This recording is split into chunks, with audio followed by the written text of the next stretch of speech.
As we now head into the hot days of summer, I'm thrilled that we have the opportunity to taste and discuss German wines. They, of course, are known for their world-class Rieslings, but are now making waves in the Pinot Noir front as well. So we'll get to that on our third wine.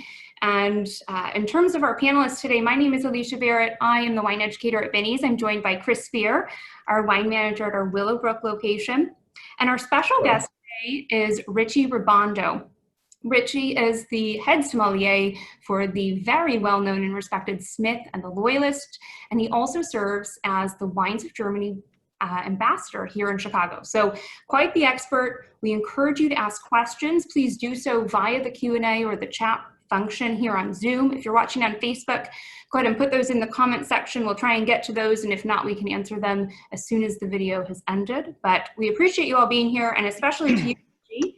And really looking forward. We have three great wines here to taste, and excited to dive into Germany. So I'm going to throw up a screen here, and with that, Richie, I'll let you take it away. Hey everyone. I'm Richie. Just in the middle of work here in the forest. Super excited to chat about just German wines in general. Something that I am very passionate about, and something that I pretty much, if you come to Smith or the Loyalist, especially upstairs at Smith at the tasting menu restaurant, you're more than likely going to see a wine from Germany. It's a very history and special wine growing region in the world, and there's so many applications, not just with food. It's great everyday kind of drinking for the whites and the reds. Expressive, like mineral and acid driven style. So these are, to me, wines that you could kind of, they keep you wanting more, to drink more. And I think, it's just a really special place. I think there's a few kind of misconceptions out there about what German wines are. There's, of course, the whole, German Riesling is sweet. Which there are a fair amount of sweet German Rieslings out there, but a fair majority, actually, I'd say most of the German Rieslings out there produced are dry or trocken, and those are the wines that I really love, and they are of extremely high quality, or they can get to be extremely high quality. I'm a mega nerd, so I have this giant GG tattoo on me. That's Grosses Gewächs. That's literally that's Grand Cru for dry wines in Germany. I'm a huge Keller fan, so Rheinhessen dry Riesling producer, and it's taken me almost a decade to get my hands on some of these very special and rare bottles, like that G-Max that some of you are familiar with. But yeah, other things, yeah, and then the Pinot Noirs. We'll talk more about Baden later, but a little warmer growing region, Baden, and these wines to me are very, very much like drinking Burgundy, and they're getting to be of that quality. So I think that's one of the most exciting little pockets of wine growing geography to be looking at right now. And yeah, right now it's really warm outside. Dry Riesling is to me the way to go. It's refreshing. The alcohol isn't too high, so you can have a couple glasses without ruining dinner. And yeah, just want to just talk about what I love, and it's definitely these kinds of styles. They don't bog you down, and they're so versatile with bites. Thanks for that, Richie. Yes, these are very food-friendly wines. Germany, of course, being a pretty cool climate, which means that acid is retained through the ripening season, and thus acid, kind of salt, any acid in your dishes, everything plays very well. We are going to start, we're going to just do a quick regional overview. Richie, if you wouldn't mind walking us through the three regions that our wines are from today, which we're going to start in the Mosel. And so kind of the northern, or not the northernmost region, there is our to the north, but it is up there. You want to tell us a little bit about the Mosel, what makes it unique and what we can expect? Absolutely. So I think that the Mosel is definitely the most, not highly regarded, but the most famous and well-known wine growing region. It's a wine growing region that follows the Mosel River. So basically, how to attain ripeness in the Mosel, they're pretty much relying on reflections of the sun from that river. So being a cool climate, they get those extra sun hours from that. And then there's also other variables, like as far as like what the water levels are, vintage to vintage. So I've talked to some German Mosel winemakers about that, and it's really tough to get like two perfect vintages back to back because of like where the water levels end up being. So lots and lots of factors, but yeah, cool climate, like the styles are like racy and clean and mineral focused and very complex. One thing I didn't mention earlier about the sweeter wines of the Mosel especially is that they are, I think, some of the most complex wines in the world. Like once you get away from the fact that there's sugar there, I mean, you can smell like spice notes, floral notes. There's that like, petrol kind of characteristic that comes from the grape varietal itself. And very much like these wines are of the terroir, which in the best case scenarios, you're looking at blue or red slate.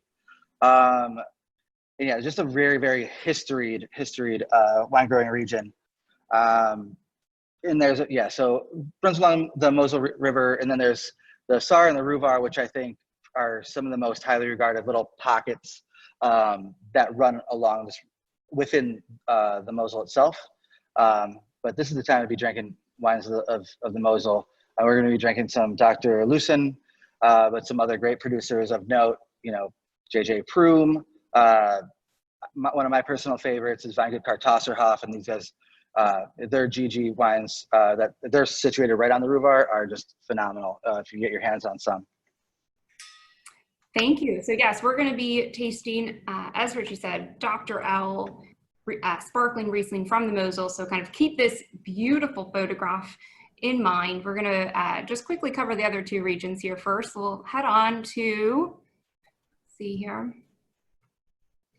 Here we are, to the Rheingo from our second wine. All right, so Rheingau is, so it's the northern side of the Rhine River there. Here's where you're gonna see some more, this is where you're gonna start to see some Pinot Noir being grown. And this is probably, as far as the history of German wines go, one of the most important little pockets. This is where those late harvest Spätlese styles that might have some of that botrytis, that noble rot, that was like those really concentrated sugars came from. So this is where you're going to see some of those really like classic off-dry Rieslings and some Pinot Noir as well. Yeah, and this is I think it's one of Germany's most historic wines here in the Rheingau. So beautiful shot there. And that's where Joseph Leitz Dragonstone Riesling hails from. And lastly, we'll go down south, Richie, to Baden. Mm-hmm. Baden, I briefly touched on in the introduction. This is the warmest. This is the warmest growing region in Germany. There are already producers that are pre-selling barrels of their Baden Pinot Noir to like Asian markets. These are some of the most undervalued, I think, Pinot Noirs right now, which is obviously going to change. So definitely keep a lookout for these styles. They also grow great.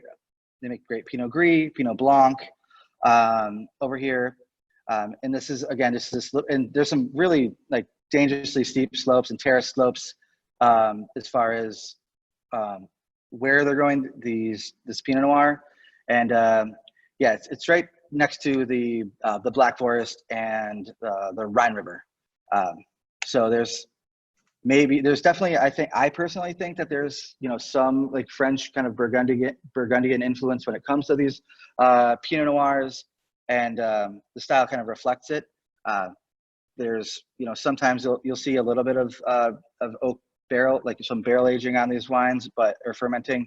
but still, like, again, like with the whole theme of Germany, there's like great structure. There's still going to be acid to support the fruit, textures, and these wines they're just delicious. And yeah, I love them. Excellent. Well, with that, I think it's time to start tasting. So as Richie said, we're going to get started with this Dr. L, which Richie's going to share a little bit on Dr. Lucen, and I'm sure, Chris, you have some thoughts to share. But this sparkling Riesling, known as Sekt in Germany. So, Richie, give us a little bit on Dr. Lucen, because he has quite the reputation. Yeah, great. Another history producer. I think one of the most respected out of the Mosel. Personally, this is the first or second time that I've tasted their sparkling wine, which I'm really enjoying. But they make like basically the whole spectrum of styles as far as I know. Great cabinets showing like touch of sweetness and just like mineral focus, up to like very bone dry, clean, like spritzy and like electric, like GG wines, those Grand Cru dry styles. Always a go-to for me when it comes to Mosel, for sure. And this smells like Mosel to me. I'm loving it. Yeah, I'd absolutely agree with that. Dr. Lucen is headquartered in Bernkastel, if I'm not mistaken, but they work with vineyards all up and down the river in Erden and Grach and Valen, and they do make some really great wines. This, I think, if I'm not mistaken, is done kind of in a negociant style with purchased fruit rather than their estate wines, which are fantastic, but it's really very nice. Shows a lot of that green apple and citrus flavor that you would expect. Has a little residual sugar, but really well balanced. Yeah, I think firstly, it smells like Riesling, and they've done a really nice job in the production of this wine to not kind of cover up the beautiful aromatics that Riesling brings. There's, as Chris mentioned, this floral note to it. There's all of the citrus and even kind of white peach starting to get a little stem fruit, and kind of a touch of that minerality. But what they've really kind of done well is balance out that sugar with the high acidity. So though there is residual sugar, it's not very perceptible. It's quite a round, kind of plush mouthfeel. The other thing I love about it is that the mousse or the bubbles in your mouth are not like lean and sharp and aggressive. Rather, they're velvety and soft and kind of pillow-like in your mouth. And that to me is just, it's really friendly. It's kind of a playful sparkling Riesling that, at around $15, even a little bit less is a great buy. I think one thing that's contributing to everything you just said is the method of production. This is done Charmat style, although lots of Sekt are done in the Champagne method. But what I think that does for Riesling in particular is it keeps the focus on the varietal. You don't get a lot of toasty, leesy notes at all. And it still comes through clearly as Riesling and has a really soft beat. Mm-hmm. Yes. If I could say one more thing about just these sparkling wines in Germany also. Well, one thing about the Dr. L here is the fact that, again, that acidity is what's really kind of distracting you from the fact that there is a little bit of sugar here, which, comparing that to other regions in the world that make sparkling wine that does have a little bit of sweet to it, like I think Germany does it better than anyone else. Like you can argue that Loire Valley does something similar, but I'm just really loving just the style that's happening here. And then when it comes to the sparkling wines that Chris was mentioning that are made in that Champagne method, these are great. Those are great wines to look for. There's great wines out of the Pfalz, like Von Bull makes some really Von Bull makes their Sekt rivals some Blanc de Blanc Champagne that it's a little bit more pricey in comparison to the Dr. L here, but worth every penny. but it's not, grower champagne producer prices, and the wines are spectacular. So just something to look out for when it comes to, if you like sparkling wine, don't forget to look, this way.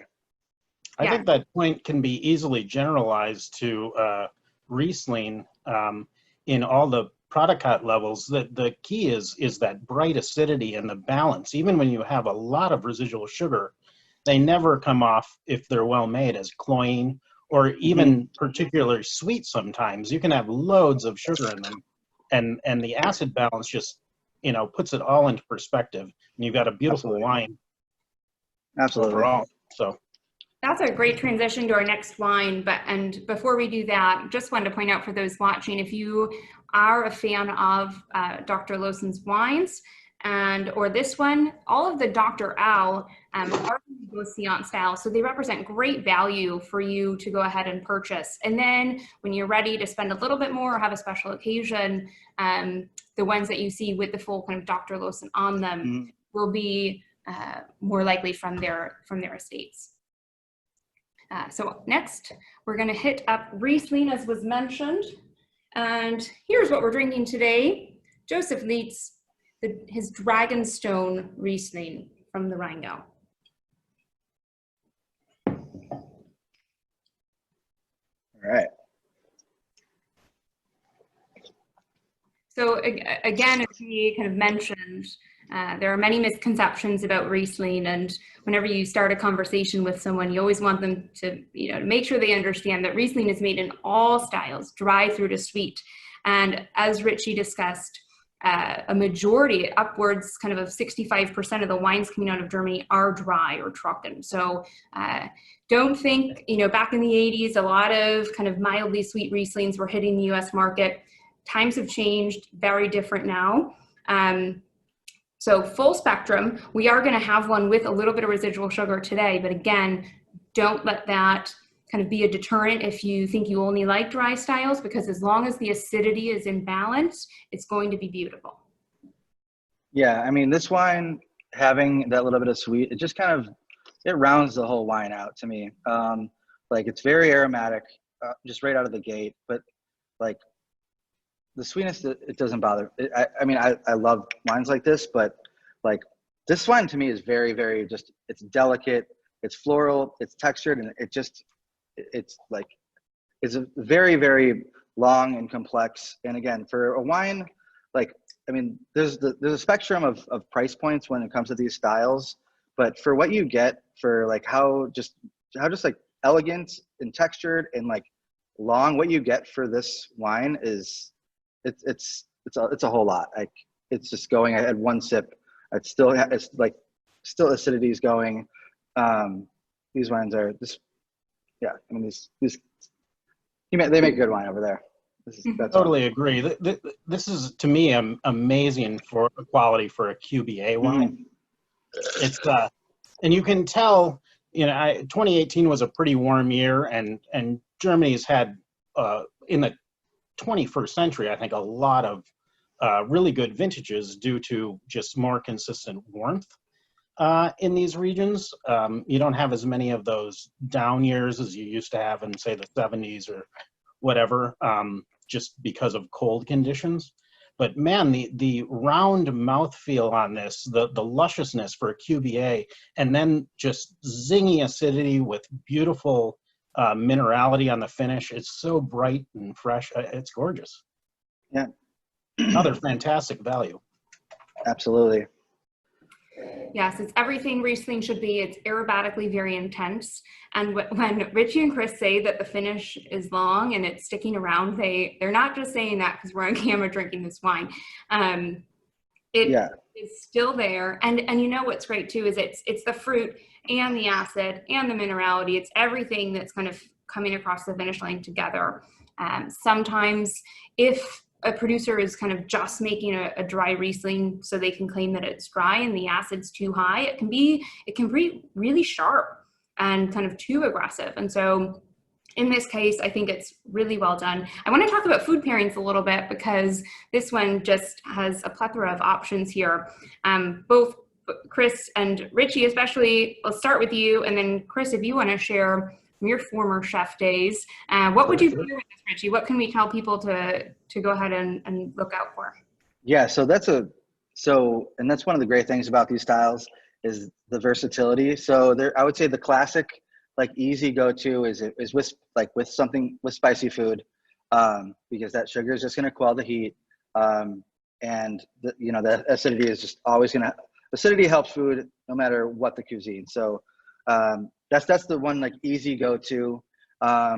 Lighter dishes like salad courses, no problem. But something that I like to do, and I think is becoming a little bit more and more popular due to the structure of these wines, like, don't be afraid to have, like, I've paired these wines with, like, main dishes, like, thinking about, honestly, like a fatty, like, piece of meat that needs that acid to cut through it. So it's not all about, like, big California Cabernets anymore with steak. Like, that's, again, maybe your classic, approach. But I mean, I'm saying, like, something that has marbling and richness with something like this, especially if there's some other, like, green, like, vegetal components with that dish, it's going to all just play together. And you're going to find something that you may have never experienced before. And this just took it to a different level. So definitely don't be afraid to have fun with that. That's personally my approach to a lot of wine pairings is I like to look at the structure of the dish and the structure of the wine and kind of plug in where one of the two pieces are missing, whether it's texture or a actual like flavor character, or acidity is always the first thing I go for, because that's what is going to make your bite, like, perfect. Yeah, I will double down on everything you said. Something like a Thai Penang curry would be amazing with this. Absolutely.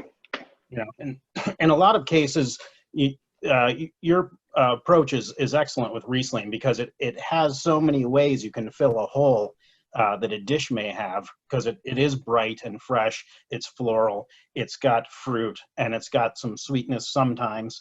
So you have lots of options to fill that little keyhole, but it also works amazingly well by matching flavors and with spicy things. So like a lot of curries, you'll have sweet, sour, salty, pungent, and it dovetails so perfectly with Thai, Vietnamese, Absolutely, spicier Chinese cuisines like Sichuan. But the other thing that you said, salad, what a notoriously hard thing to do to pair a vinaigrette, but you obviously have to have amazingly high acid to do that, and few things do it better than Riesling, that's for sure. Agreed.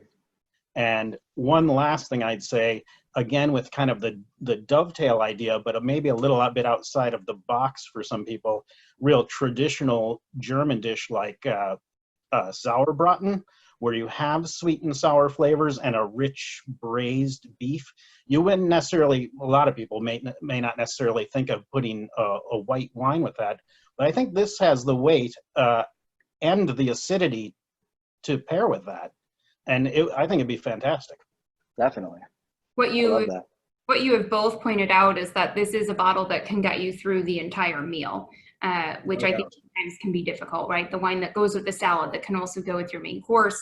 We have Brian on Facebook saying that he's going to drink this, and he drinks wine regardless of what he's eating. And you should drink what you want, but this is actually a case where I think that could work. So a very versatile wine. We mentioned those fatty meats, pork as well. Pork, sure. So yeah, so this is, again, Joseph Leitz Dragonstone Riesling, slightly off dry here from the Rhino. One thing I'd point out about value-wise with this wine is, as Leitz, also makes a wide range of very nice wines. And this is from the village of Rudesheim. And this is actually the Rudesheimer Drakenstein vineyard. So the name is the same as the vineyard, just in English. But that's a very important vineyard site for this producer. Yet he's making a QBA wine out of there. And he also makes very high-end wines from the same vineyard site. And it's way on top of the Rudesheim mountain or hill. Really beautiful site. So again, Absolutely. great value. And again, all the wines we're tasting today are about $15 plus or minus $1 or so. So very, very reasonable. And this is kind of a good picnic wine as you're thinking about summer and different activities that are safe but enjoyable. So let's move on to our last wine. I briefly mentioned Pinot Noir in the introduction. Richie touched on it.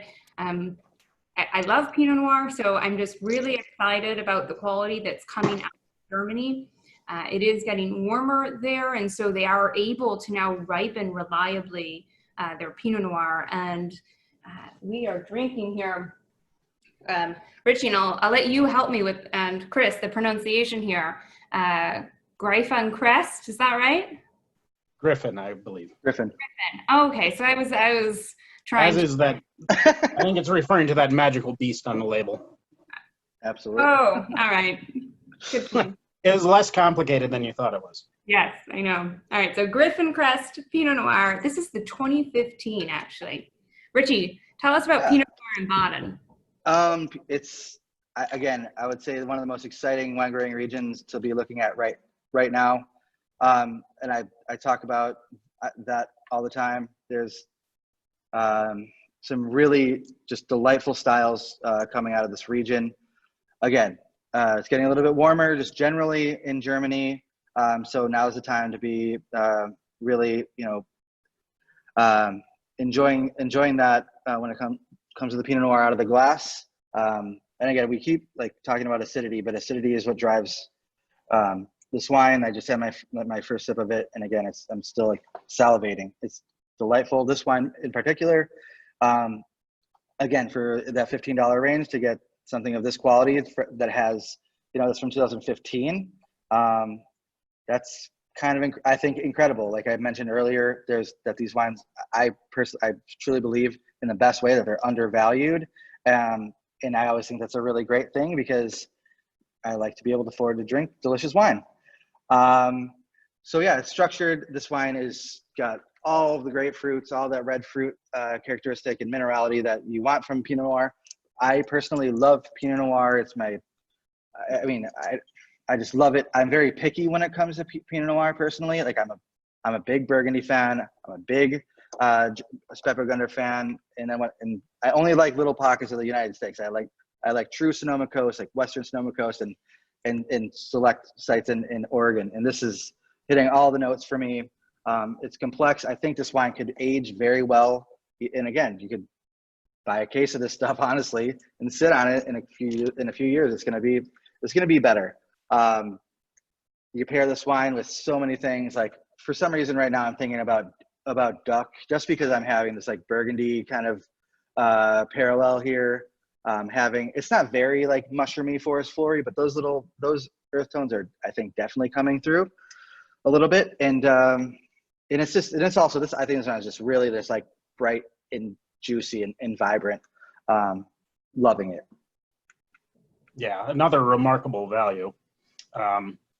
You mentioned the name Spätburgunder in passing. People might want to know, like, this is pretty much, I think, aimed at the American market. Very nice quality for the price, but if you're shopping the shelves, you might run across that name, and that's what the Germans call Pinot Noir, just like they would use Grauer Burgunder or Weissburgunder for other Pinot varietals. I'm a Pinot freak too. Love Burgundy, and I'm one of the weird people who have been following German Spätburgunder for the last 20 years or so. So I was a real early adopter, and there's some amazing stuff out there. Just really crazy good. Chris, in it before it was cool. Well, I've got plenty of time to have done a lot of things before they were cool. So. Yeah, and I just want to go back. Firstly, as Richie was sharing his kind of favorite sites for Pinot Noir, Pinot Noir is a cool climate grape varietal. And there are a lot of people that grow it in kind of warm climates, like really warm climates, and it kind of loses its identity. It loses its nuance and its elegance and its delicacy. We're not kind of anywhere close to that here. It is a cool climate.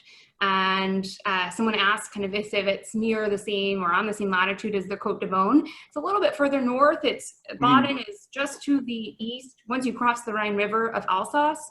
So we are further north than the Côte de Beaune, but again, they still are now able to reliably ripen the grape, and thus you get all of that beautiful red fruit. But I do think there's a really kind of hefty earthiness on this wine, and yeah, it's not kind of super developed into like a shiitake mushroom aroma yet, but it's still very turned earth.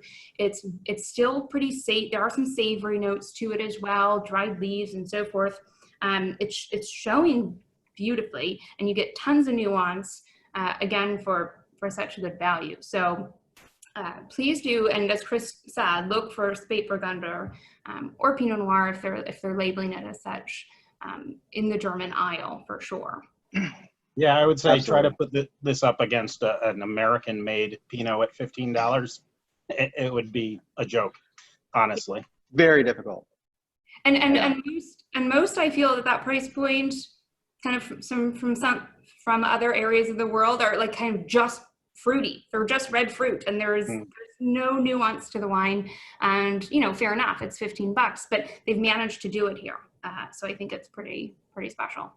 Yeah, remarkably complex and youthful, given almost 5 years in the bottle, which Screw Cap may be doing it some favors, honestly. Yep. So let's talk food pairing with the Pinot. Richie mentioned duck. Chris, anything to add, or Richie, any other thoughts? Well, duck is often, or game birds are often a go-to for me with Pinot Noir. And in Germany, also goose. I love the lovely tradition of goose fat with cracklin in it to spread on your bread instead of butter. That's amazing. That sounds great. Just as an aside. But also, I think this has the range to, just like we were saying, pork is great with Riesling. Roasted pork loin would be fantastic with this. Salmon even, or richer fishes. Such a wide range of things. It's hard to overstate the versatility of both Riesling and Pinot Noir for food pairing.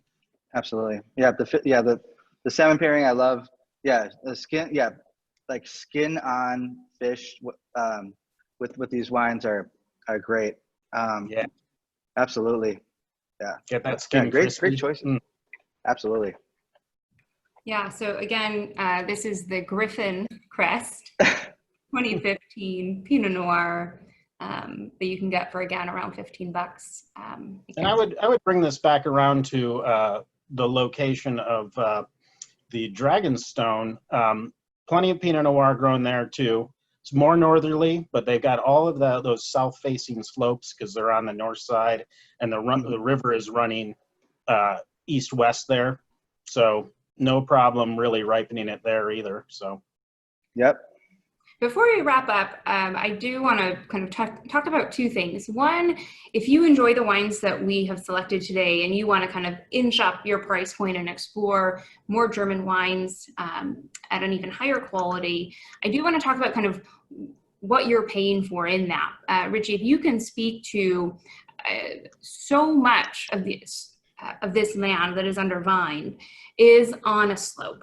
And they need this, as Richie mentioned, we need to maximize our sunlight interception. So we want to be on kind of a southerly aspect. We also want that reflection of sunlight from a river. We also want good drainage, right? All of these things. But what that means is that a lot of stuff has to be handpicked, and it's really quite the task. So it's dangerous. Yeah, like dangerously steep slopes. Yeah, these are labors of love, and I know that in all these regions, there's people breaking ankles at harvest. But yeah, this is just one of those really, really special places in the wine world that you kind of you really can't deny. It's like I talk about it like little pockets of the wine world, like when I talk about like Barolo, there's this like really special thing that's happening there. But I mean, it's equally as special and equally as historic when it comes to these wines, and not just and I mean the Mosel, of course, and then there's new producers and new generations of winemakers that are really, they're hell-bent on making sure that the world knows that, you know, maybe mistakes were made in the early 80s, and they've been working just tirelessly to show us that these are some of the great wines of the world that are great for drinking. They're, you know, they can stand up to all these, up to Bordeaux, like in their own regards, but they're, you know, they're at that caliber of the other, like the great wines of the world. So absolutely. Yeah. Voker on Facebook would agree with you, saying Germany is the new Burgundy. So lots to look for here in terms of what's coming out of Germany in the future. Absolutely. I want to just quickly mention your kind of love affair with GG wines, Chris. And can you just share, and Chris chime in, kind of just explaining what that is for folks, and also how you shop for it. It's very easy kind of emblem to find, but just hear a little bit about what they can expect with some of those best vineyards. So these are the best. These are what are classified as the Grand Cru vineyards of Germany. They are site specific, so it's not just Riesling. I talked a little bit about my love affair with Keller. Keller has GG bottlings of both Riesling and Spätburgunder, and they're unreal. I just think, like, when it comes to quality for what these wines are, I personally think that the GG dry Rieslings are Rieslings. These are the ones that you probably want to put away for a little bit if you can. I sometimes can't help myself because I'm just bad with things like that. But they're, especially when in their youth, they are just so lively and fresh and like unbelievably racy. Like, I personally, if I sell like a Keller GG, I will hope that I'll have some time to decant it, because I really want to get these wines. I want to make sure that the temperature is right and that they're being expressive. I want that fruit to start to really develop, open up, and just, you know, really kind of cohere with that minerality. So you find the wines in I think almost all the 13 regions. But these are some of those, to me, some of the most special wines. These are the wines that I personally collect. I collect like GG Riesling and Burgundy. That's personal love. And I can't stress enough how much I think that everybody would enjoy them. In fact, like at the restaurant, when if I can get enough of a GG wine that I love, I will almost always put it on a pairing menu.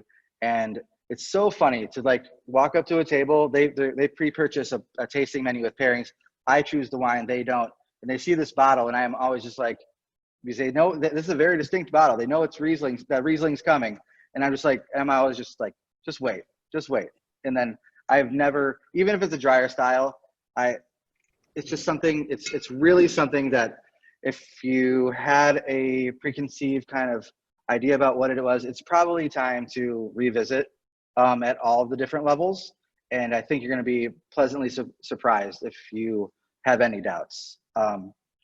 So that's my kind of 2 cents on it. Yeah, couldn't agree more. I'll add a few fine points to that. So GG, just in case people didn't catch it earlier, it stands for Grosses Gewachs, or great growth, essentially. And these wines are, interestingly, Germany is full of legal restrictions on how wine is made and everything. But GG wines are actually a coalition of growers who are imposing their own rules above and beyond what the law prescribes. And they do need to be from great vineyard sites, and they do need to be dry.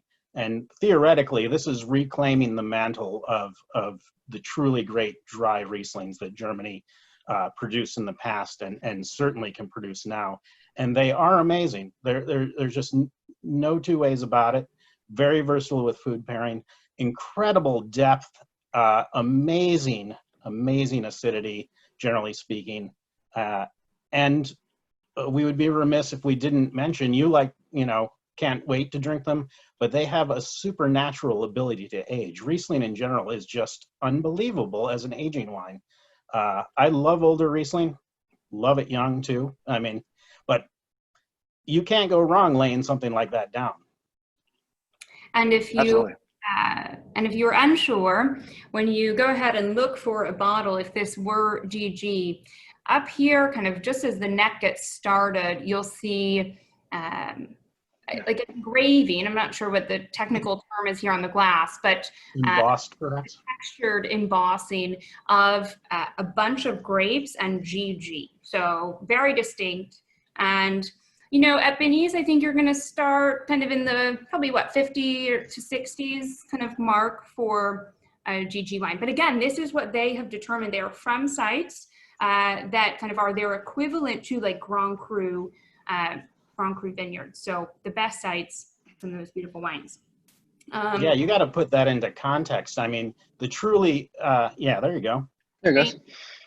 Compare the great wines from other countries or other top regions and what you'd pay for them and what you get for your money here, and it's absurd.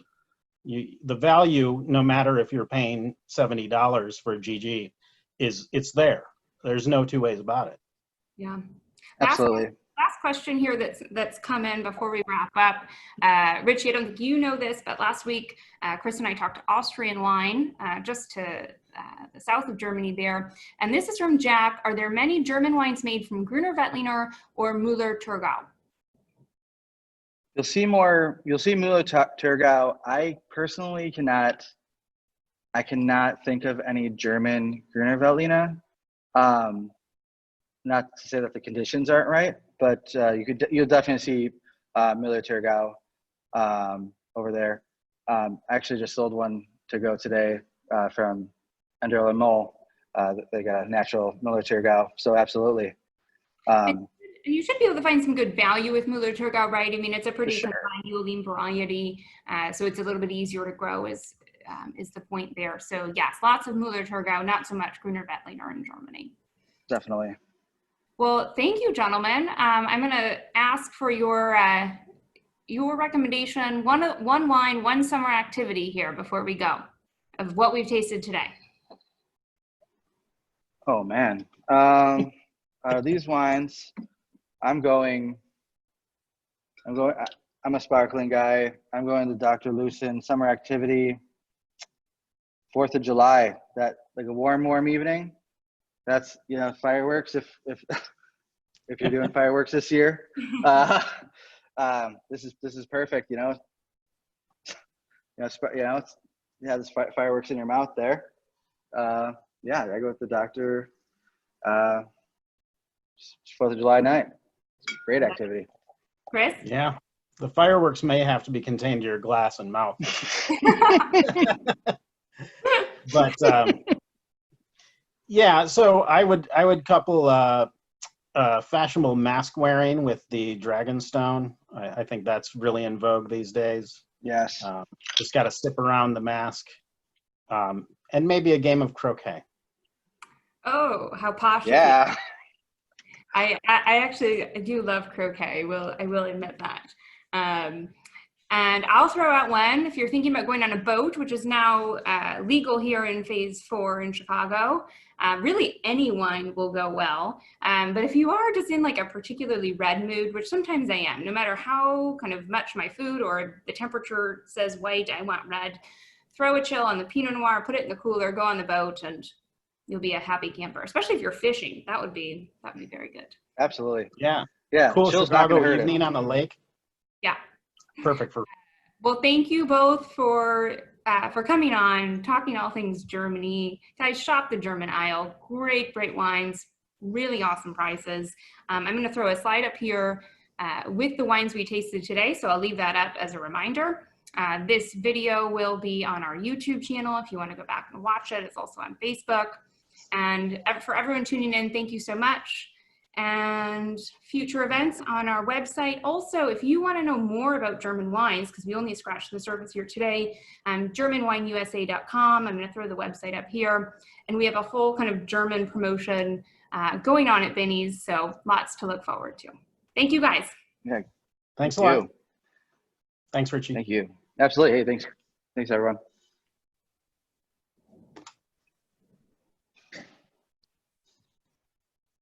Awesome.